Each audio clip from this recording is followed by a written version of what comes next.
Buenas amigos, ¿cómo están? Hoy nos toca tratar un tema muy serio y del que nadie nunca quiere hablar, y es cómo enfrentar las pérdidas. Es un tema que siempre le andamos huyendo, pero es tan real y tan presente sobre todo en esta etapa de vida. Está presente en todas las etapas, pero ya cuando vamos llegando a la etapa de sexo adolescente, tenemos que irnos preparando a despedir a nuestros padres, los que llegan a completar su ciclo de vida, despedir compañeros que se han ido a destiempo, pero que también quizás por tema de salud parten de este mundo terrenal antes de tiempo. Entonces, siempre le andamos huyendo. No queremos tocar estos temas porque son esos, recuerdo a mi madre que decía, hablar de muerte es como llamar a la muerte. No, son temas muy reales y muy presentes y de eso nadie se escapa. Nosotros tenemos algo bien seguro y es el día de nuestra partida. Esa la conoce Dios, pero tenemos que estar preparados para ello.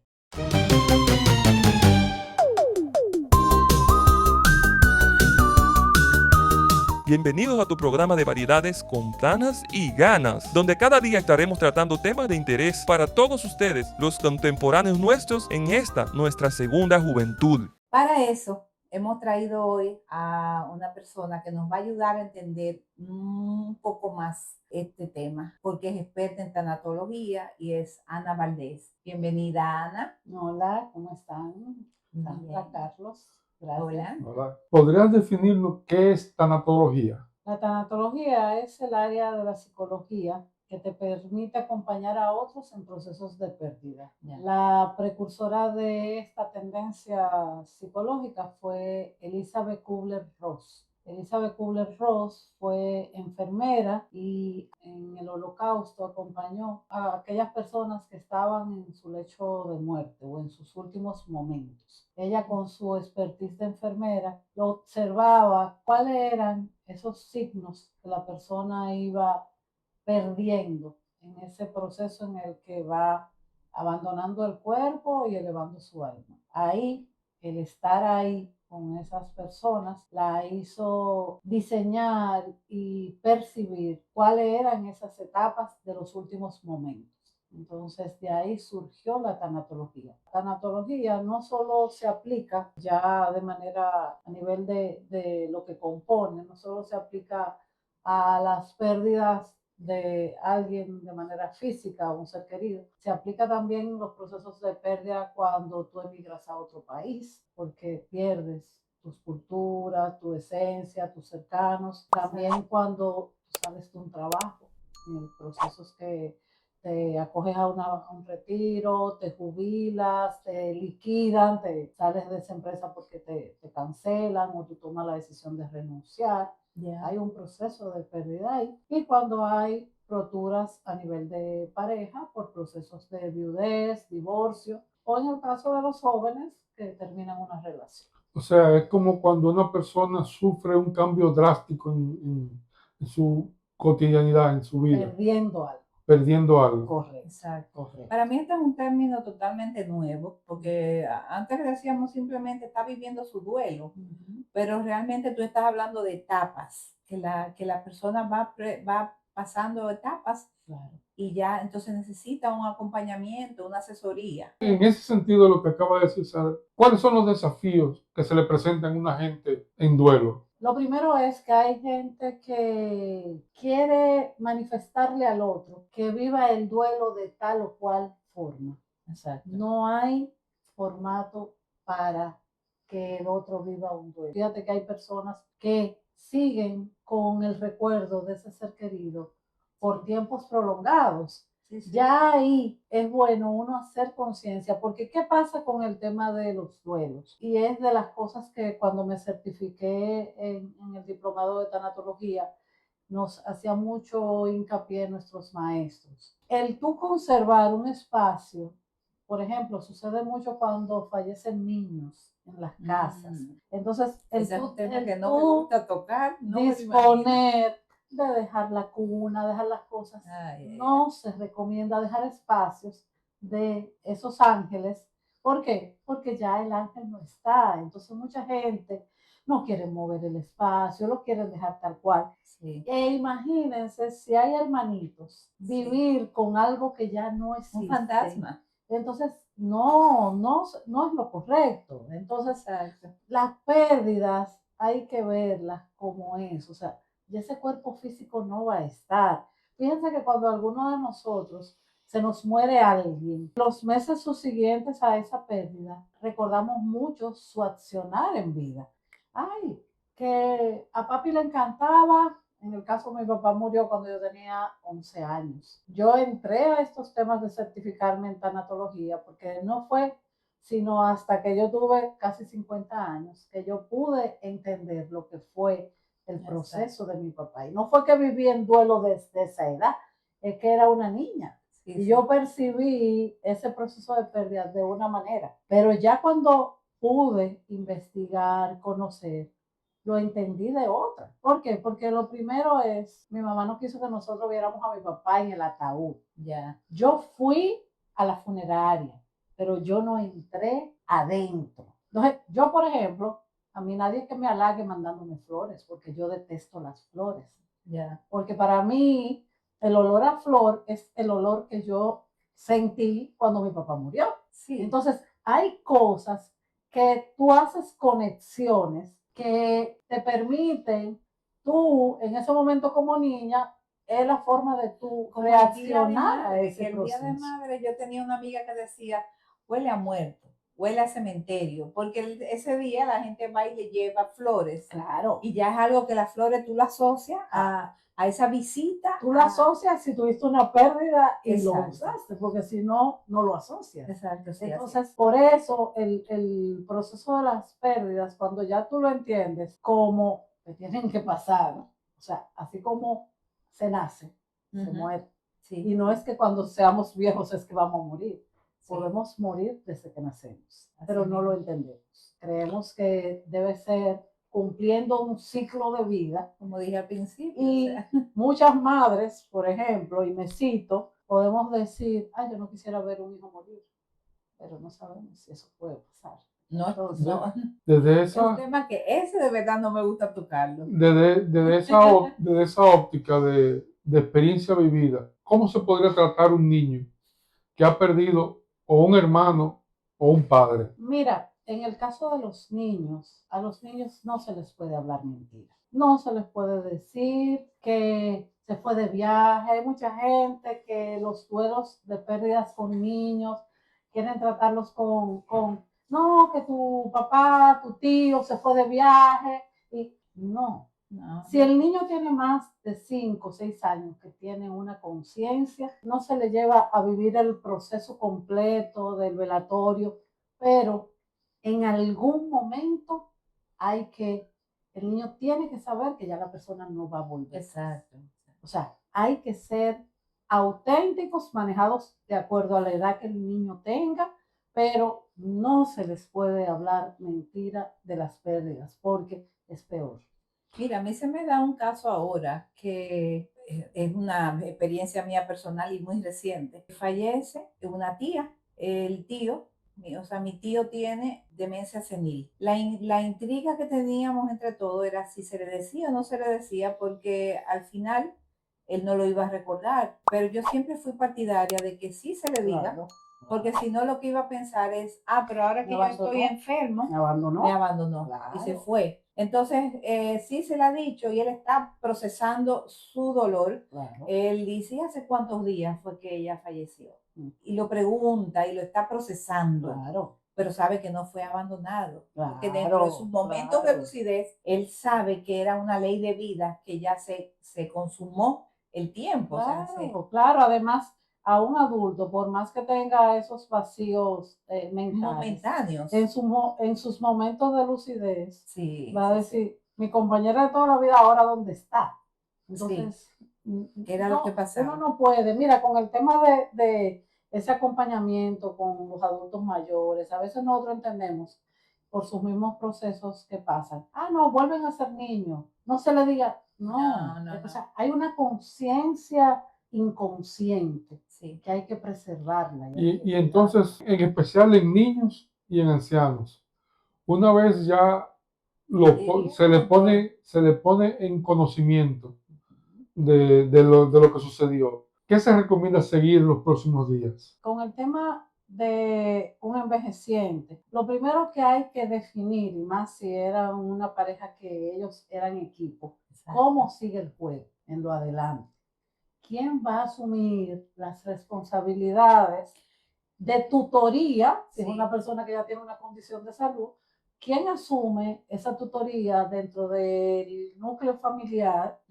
Si le va a contratar una persona que va a hacer ahora ese apoyo, o sea, el juego cambia. Hay que rediseñar el esquema que había. ¿Por qué? Porque en el esquema que había, los hijos, entre comillas, tenían sus temas resueltos. Si la compañera manejaba y estaba en mayor conciencia que el compañero, entonces había un descargo, pero ya el escenario cambió. Entonces, eso es muchos de los temas que están pasando ahora, muchos hijos con el tema de los padres, o cuando uno de los dos falta. ¿Por qué? Porque tú tienes tu núcleo, tú no quieres asumirlo, pero tú tienes que organizarlo, porque tú tienes que entender que esa otra persona se quedó coja. Entonces, hay que ayudar a organizar ese nuevo esquema. Y entonces no se podría dar el caso de que como ahora todos están encima de la tensión, de que no se sienta solo, de que no caiga en una depresión, se están ellos permitiendo, los hijos, se están permitiendo vivir el duelo. ¿O en qué momento entra el duelo? O sea, ¿cuántos días, cuántos meses? O si no es caer arropando ahora la tensión que los tiene tan ocupados, porque yo pienso que el duelo como que llega a un punto donde tú te tienes que quedar las sola etapas para del llorar. duelo son 4. Okay. Las etapas del duelo son 4. Primero, la negación. El periodo de negación, que puede durar de 3, 6 meses, 1 año, que es que tú sabes que ya no está, porque sabes que ya no está, pero tú dices, es que no lo entiendo todavía. No lo Incluso cuando llamas a la casa creyendo que vas a hablar con la persona que no está. O sea, ese es el periodo de negación. Exacto. Después viene el periodo de pena, tristeza, de asimilar que definitivamente ya la persona no está. Sí. Después una tercera etapa que es ya la de la negociación. ¿Y cuál es la de la negociación? Justamente eso. ¿Qué va a pasar ahora? ¿Quiénes van a ser los responsables? ¿Por qué? Porque cada uno de los hijos están en este momento pendientes, pero después cada quien sigue su agitado curso. Sí, porque hay hijos que están demandando de sus Claro, padres. claro que sí. Entonces, ya al final viene la aceptación. O sea, ya todo se va recolocando en su lugar y ya se acepta el reinicio del nuevo formato, que hay que definirlo y hay que resolverlo. Y para eso no hay un tiempo establecido. No, para eso no hay un tiempo establecido. Ahora, lo que uno sí tiene que tener claridad es de cuando ya ese tiempo se ha prolongado mucho, entonces hay que buscar ayuda. Hay que buscar y en esas 4 etapas, ¿todas de ellas necesitan asistencia o hay partes que tienen que hacerla sola el individuo? Mira, el tema de la asistencia, mucha gente no la necesita. No busca, no. De necesitarla se necesitaría. Claro. Pero muchas personas van viviendo sobre lo que se le va presentando y a veces dicen, no, pero esto es. Entonces, ya normalmente el que busca ayuda es porque no ha podido salir de la negación por un largo plazo. Hablamos, la primera etapa es la negación. La negación. ¿Y la segunda? La segunda etapa es la vivencia de la pena, de la tristeza. Es como asimilar que ocurrió. Yo diría entonces que la negación es completamente individual. Sí, claro. Tiene uno que trabajarse uno mismo. Sí, bueno, no necesariamente, porque hay personas que le pasan años en negación. Yo conocí una persona que ella tiene más de 15 años que se le murió su esposo, que enviudó. Ella todavía le tiene su oficina tal cual. Y yo le pregunté, pero, o sea, ya él no está. Esta oficina no, aquí en tu espacio tú puedes hacer algo diferente. Es que él fue mi vida y yo quiero mantener ese espacio ahí. Pero Eso tenemos. entonces, eso es un proceso de negación. ¿Por qué? Porque ¿para qué tú vas a mantener una oficina de alguien que no existe? ¿Y qué le causará cada vez que entre y ve todo tal cual? Un Su dolor. felicidad. No, es Lo su contrario. felicidad porque es como si estuviera presente. Ay, Dios. O sea, fíjate cómo un proceso de negación tú lo positivizas en el tiempo, pero realmente eso no es correcto. Y en el fondo, esa persona es feliz.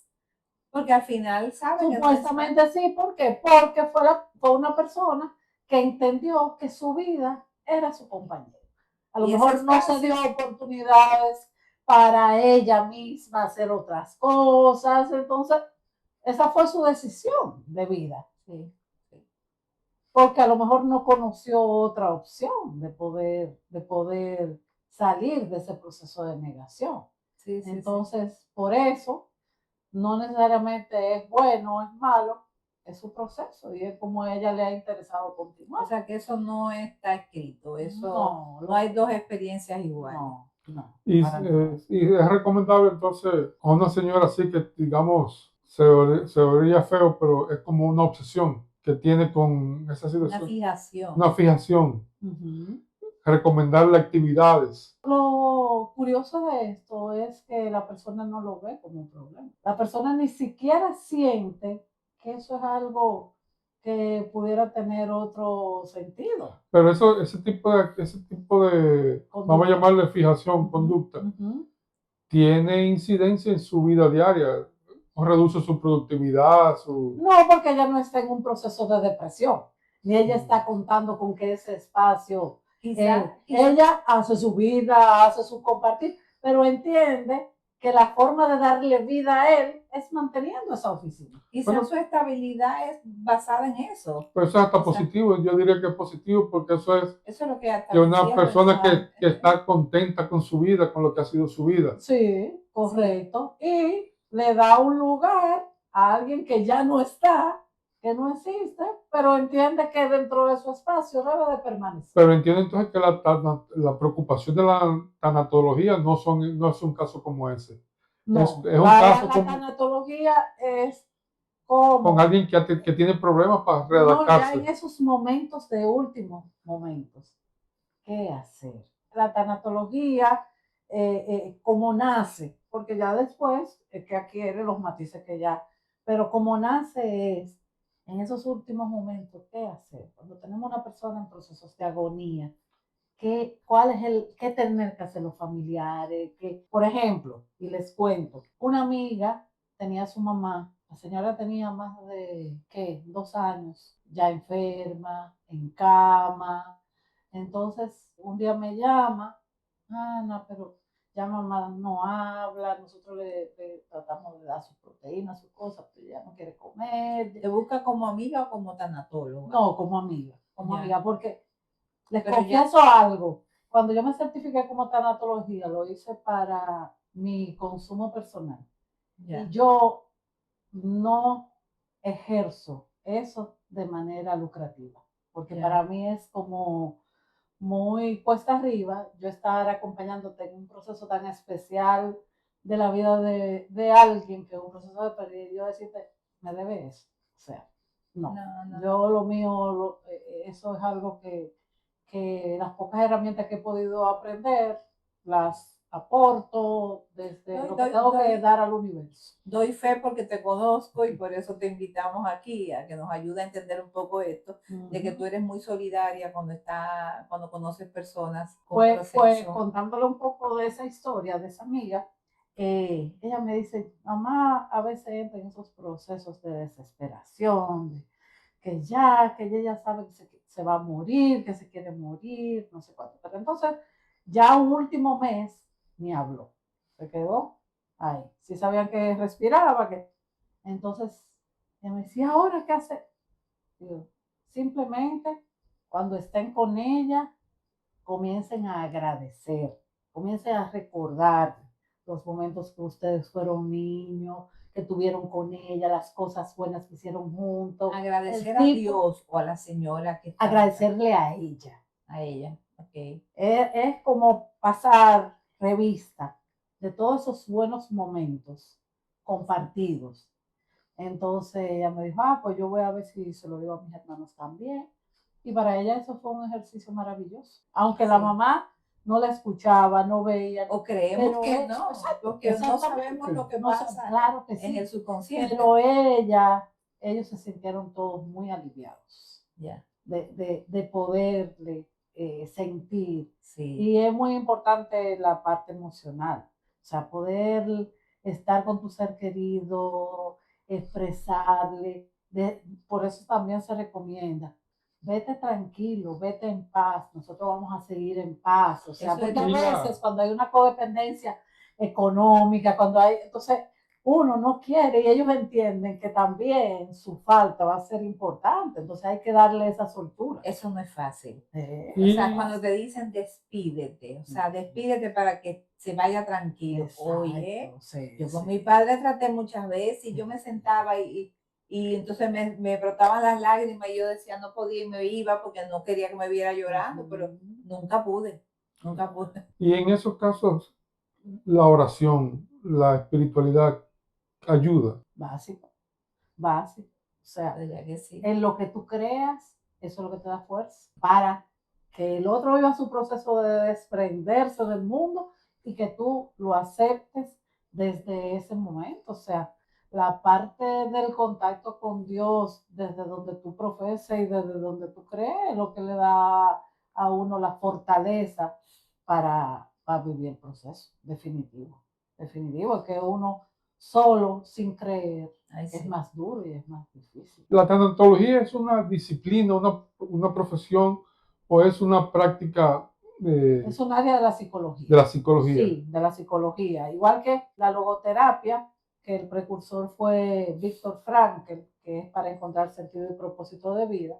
Viktor Frankl también vivió como psiquiatra y neurólogo, vivió el proceso de como médico y participando en la Primera y Segunda Guerra Mundial. Yo no sé si ustedes han escuchado y si no lo han leído ni lo han visto, busquen lo que está hasta en internet gratuito, la obra que dice El hombre en busca de sentido.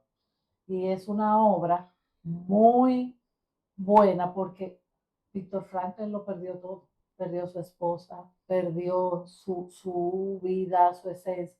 ¿Y a qué se dedicó él mientras estuvo en el Holocausto? Él se dedicó a observar a aquellas personas que a pesar de haberlo perdido todo, seguían viviendo. No decidían suicidarse, no decidían morirse. Entonces, al analizarlo, se dio cuenta que lo único que le permitía seguir viviendo, aunque no lo tuvieran nada, era la actitud frente a lo que se le estaba presentando. Esa es la logoterapia. Súper interesante reflexión. La pregunta sobre la profesión, si la tanatología es una profesión, es por lo siguiente. En la psicología hay psicólogos que hacen terapia de pareja, terapia conductual para la prensa.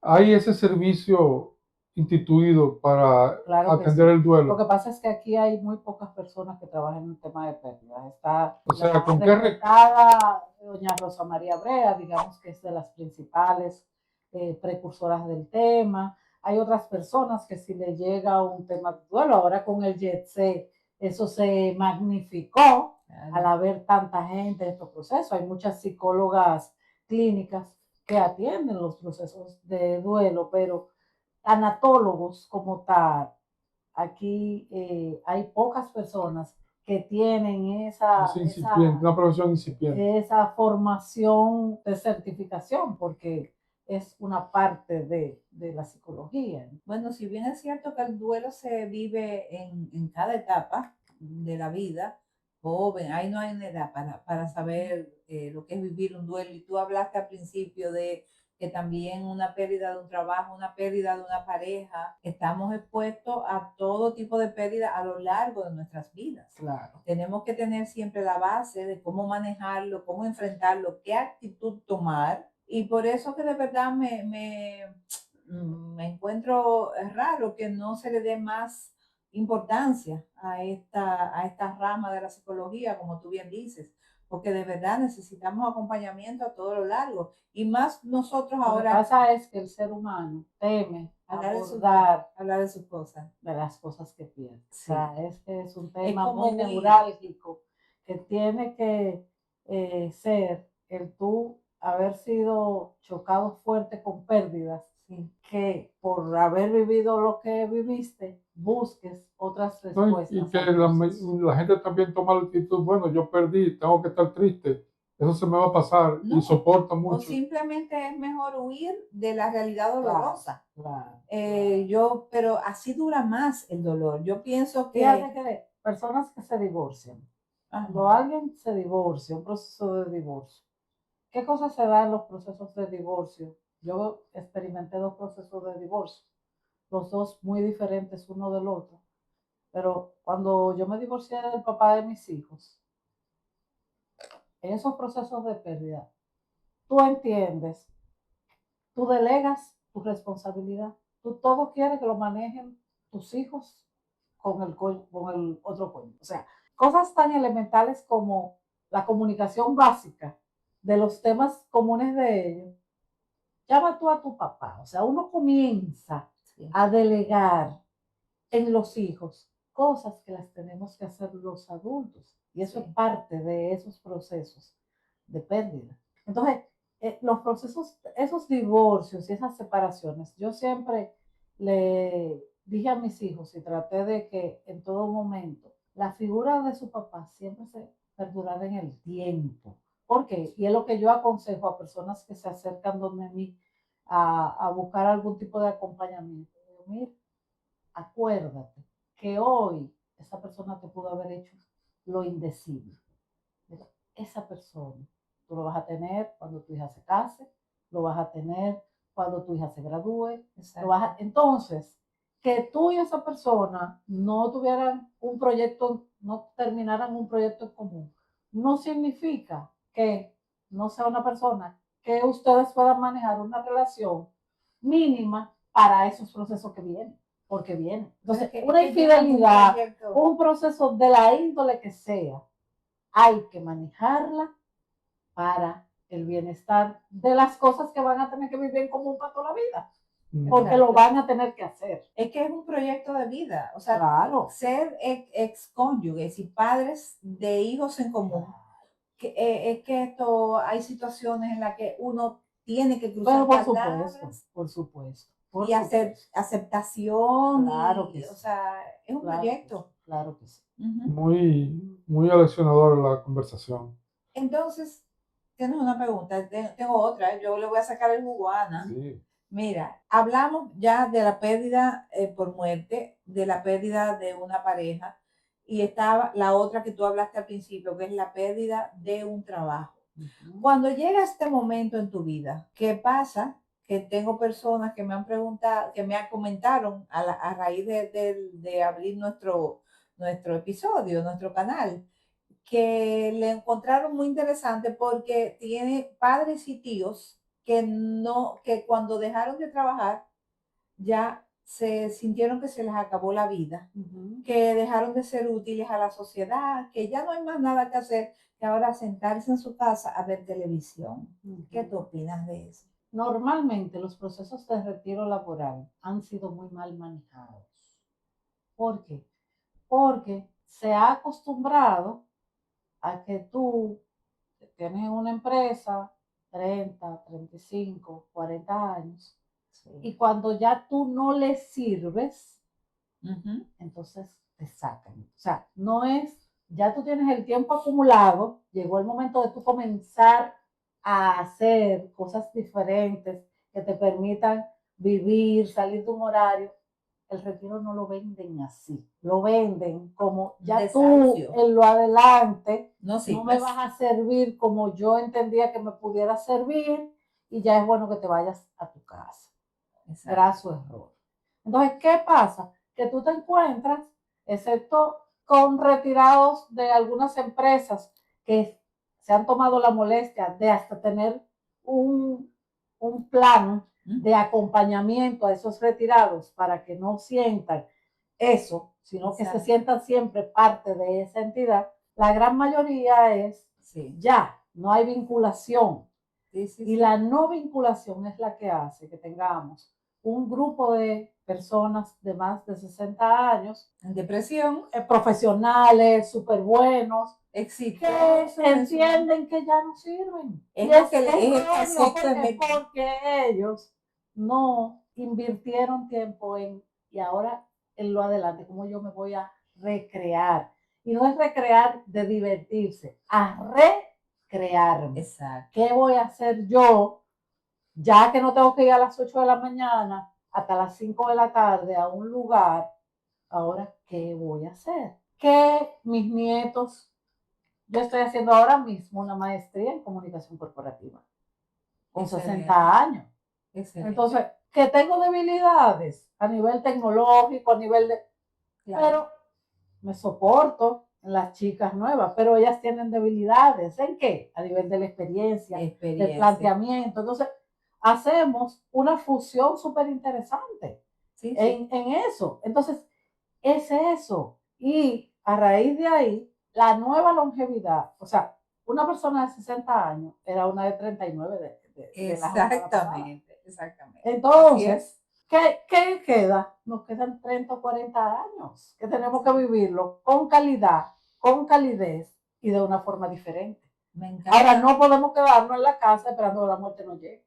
Me encanta tu punto de vista. Tú sabes que yo viví un proceso parecido. Es que yo tenía planificado mi retiro a lo quizás, por experiencia de mi padre, y quizás a los 70 años, a los 68, 65 años. Y por cierre de una empresa, por cierre me veo ¿y ahora a dónde voy? Porque es difícil ya con 50 y tantos años tú empezar a tocar puertas. Ya no, aquí en nuestro país eso no es una opción. En Estados Unidos quizás tú puedes trabajar hasta los 80 años que te reciben, pero aquí no. Eso no es una posibilidad. No, yo pensé en emprendimiento o en algunas posiciones de consultoría o de docencia. Pero que yo decía, lo mismo, dejé de ser útil ya. Ya no me voy a poner bonita, maquillada, tener que ir al salón tantas veces a la semana para estar presente, para tratar con gente. Entonces yo sentía como que me movieron los pisos. ¿Y qué pasa? Cuando descubro que no, que ahora es que empieza lo bueno. Así es. Que todavía yo tengo fuerza. Así es. Que tengo los recursos, que quizás de adolescente yo tenía más fuerza, pero no tenía los recursos. Claro. Entonces, esta etapa es bonita. Es la actitud con la que uno la suma. A mí me encantó ayer que una colega de ADOAR, yo pertenezco a la Asociación Dominicana de... ¿Y qué tú no haces? De recursos humanos. Más rápido si tú me dices que tú no haces. Y ella, la semana antepasada, ella pone en el grupo de ADOAR, ella dice, chicas, si saben de alguien que pueda venir a dar una charla del ahorro al colegio de mi hija, pero ya ustedes saben, tiene que ser voluntario. Entonces yo le escribí por fuera. Ni corta ni perezosa. Yo le dije, mira, si te sirve que dure 36 años trabajando para un banco, puedo ayudarte. Claro. Entonces, ayer me tocó. ¡Qué experiencia más hermosa! Eran niños de 5 a 7 años. Entonces yo fui, no sé, ellos todos sentaditos en el piso, yo me senté en una sillita más bajita y comencé, digo yo, ¿ustedes saben la importancia de ahorro? Sí. ¿Y para qué ustedes desean ahorrar? Bueno, deseamos ahorrar para comprar las cosas que nos gustan, no sé qué. Y ustedes tienen alcancía. Sí, pero la rompo siempre. Porque siempre. Entonces, un niño, señores, de 7 años, me dice, Miss Ana, mire, usted sabe que hay 2 tipos de tarjetas. Una de débito y una de crédito. La de débito, usted tiene que... Yo dije, mi hijo, tu papá o tu mamá trabajan en algún banco. Sí. Porque el niño te dio una aplicación que no te la da ni siquiera una gente adulta. Sí. Y es lo bonito de ese aprendizaje. Entonces, sí. Esa gente pensionada no sabe el tesoro que tiene pendiente de aportar. Exacto. Pero se cerraron. Ajá. Entonces, veamos lo que nosotros aprendimos, de lo que nosotros trabajábamos, cómo nosotros podemos legar, porque en esta etapa es muy importante pensar en nuestro legado.